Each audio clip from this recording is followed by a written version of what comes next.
बीवी हो तो ऐसी। एक बादशाह अपने महल की छत पर टहल रहा था। टहलते टहलते उसकी नज़र महल के नज़दीक घर की छत पर पड़ी, जिस पर एक बहुत खूबसूरत औरत कपड़े सुखा रही थी। बादशाह ने अपनी एक बांदी को बुलाकर पूछा कि किसकी बीवी है यह? बांदी ने कहा, बादशाह सलामत, यह आपके गुलाम फिरोज की बीवी है। बादशाह नीचे उतरा, क्योंकि बादशाह पर उस औरत के हुस्न जमाल का नशा छा गया था। उसने फिरोज को बुलाया। फिरोज हाजिर हुआ तो बादशाह ने उससे कहा, फिरोज, हमारा एक काम है। हमारा यह खत यमन के बादशाह को दे आओ और इसका जवाब भी उनसे ले आना। फिरोज उस खत को लेकर घर वापस आ गया। खत को अपने तकिए के नीचे रख दिया और सफर का सामान तैयार किया।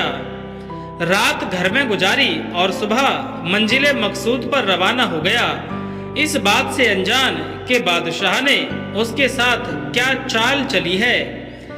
इधर जैसे ही फिरोज नजर से ओझल हुआ, बादशाह चुपके से फिरोज के घर पहुंचा और आहिस्ता से फिरोज के घर का दरवाजा खटखटाया।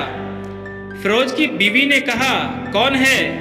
बादशाह ने कहा, मैं बादशाह हूँ, तुम्हारे शौहर का मालिक। तो उसके बाद उसने दरवाजा खोला। बादशाह अंदर आकर बैठ गया। फिरोज की बीवी ने हैरान होकर कहा, आज बादशाह सलामत यहाँ हमारे गरीब खाने में? बादशाह ने कहा, मैं यहाँ मेहमान बनकर आया हूँ। फिरोज की बीवी ने बादशाह का मतलब समझकर कहा, मैं अल्लाह की पनाह चाहती हूँ आपके इस तरह आने से, जिसमें मुझे कोई खैर नजर नहीं आ रही। बादशाह ने गुस्से में कहा, ए लड़की, क्या कह रही हो तुम? शायद तुमने मुझे पहचाना नहीं। मैं बादशाह हूँ, तुम्हारे शौहर का मालिक। फिरोज की बीवी ने कहा, बादशाह सलामत, मैं जानती हूँ कि आप ही बादशाह हैं, लेकिन बुजुर्ग कह गए हैं, शेर को अगरचे जितनी ही भूख लगी हो, वह मुर्दार तो नहीं खाना शुरू कर देता। और कहा, बादशाह सलामत, तुम उस कटोरे में पानी पीने आए हो जिसमें तुम्हारे कुत्ते ने पानी पिया है। बादशाह उस औरत की बातों से बड़ा शर्मसार हुआ और उसको छोड़कर वापस चला गया, लेकिन अपने चप्पल वहीं भूल गया। यह सब तो बादशाह की तरफ से हुआ। अब फिरोज को रास्ते में याद आया कि जो खत बादशाह ने उसे दिया था वह तो घर पर ही छोड़ आया है। उसने घोड़े को तेजी से वापस मोड़ा और अपने घर की तरफ लपका। फिरोज अपने घर पहुंचा तो तकिए के नीचे से खत निकालते वक्त उसकी नजर पलंग के नीचे पड़े बादशाह के नालैन यानी चप्पलों पर पड़ी, जिन्हें बादशाह जल्दी में भूल गया था। फिरोज का सर चकरा कर रह गया और वह समझ गया कि बादशाह ने उसे सफर पर सिर्फ इसलिए भेजा ताकि वह अपना मतलब पूरा कर ले। फिरोज किसी को कुछ बताए बगैर चुपचाप घर से निकला। खत लेकर वह चल पड़ा और काम खत्म करने के बाद बादशाह के पास वापस आया तो बादशाह ने उसे इनाम के तौर पर 100 दीनार दिए। फिरोज दीनार लेकर बाजार गया और औरतों के इस्तेमाल के कीमती कपड़े और कुछ तोहफे भी खरीद लिए। घर पहुंचकर बीवी को सलाम किया और कहा, चलो तुम्हारे मायके चलते हैं। बीवी ने पूछा, यह क्या है? उसने कहा कि बादशाह ने इनाम दिया है और मैं चाहता हूं कि तुम यह पहनकर अपने घर वालों को भी दिखाओ।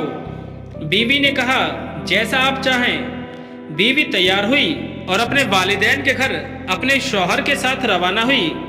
दामाद और बेटी और उनके लाए गए तोहफे को देखकर वह लोग बहुत खुश हुए। फिरोज बीवी को छोड़कर वापस आ गया। 1 महीना गुजरने के बावजूद ना बीवी का हाल पूछा और ना उसको वापस बुलाया।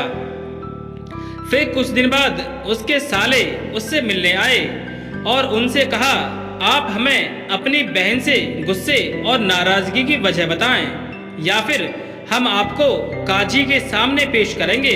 तो उसने कहा, अगर तुम चाहो तो कर लो, लेकिन मेरे जिसमें उसका ऐसा कोई हक बाकी नहीं जो मैंने अदा न किया हो।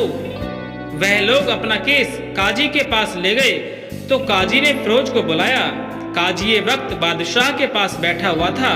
लड़की के भाइयों ने कहा, अल्लाह बादशाह सलामत और काजी साहब को सही सलामत रखे। काजी साहब, हमने एक सरसब्ज बाग, दरख्त, फलों से लदे भरे हुए और साथ में मीठे पानी का कुआं इस शख्स के हवाले कर दिया था, तो इस शख्स ने हमारा बाग उजाड़ दिया, सारे फल खा लिए, दरख्त काट लिए और कुएं को खराब करके बंद कर दिया। काजी ने फिरोज की तरफ देखकर पूछा, हाँ तो लड़के, तुम क्या कहते हो इस बारे में? फिरोज ने कहा, काजी साहब, जो बाग मुझे दिया गया था वह उससे बेहतर हालत में मैंने इन्हें वापस किया है। काजी ने पूछा, क्या इसने बाग तुम्हारे हवाले वैसी ही हालत में पेश किया है जैसे पहले था?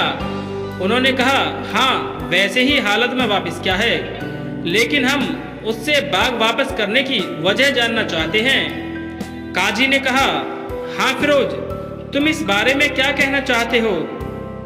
फिरोज ने कहा, काजी साहब, मैंने बाग किसी बुग़्ज़ या नफरत की वजह से नहीं छोड़ा, बल्कि इसलिए छोड़ा कि एक दिन जब मैं बाग में आया तो उसमें मैंने शेर के पंजों के निशान देखे, तो मुझे डर था कि शेर मुझे खा जाएगा।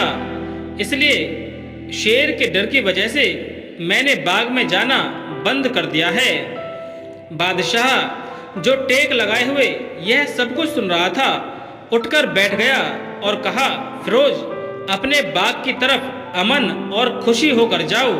अल्लाह की कसम, इसमें कोई शक नहीं कि शेर तुम्हारे बाग में आया था, लेकिन वह वहाँ पर ना तो कोई असर छोड़ सका और ना कोई पत्ता तोड़ सका और ना ही कोई फल खा सका।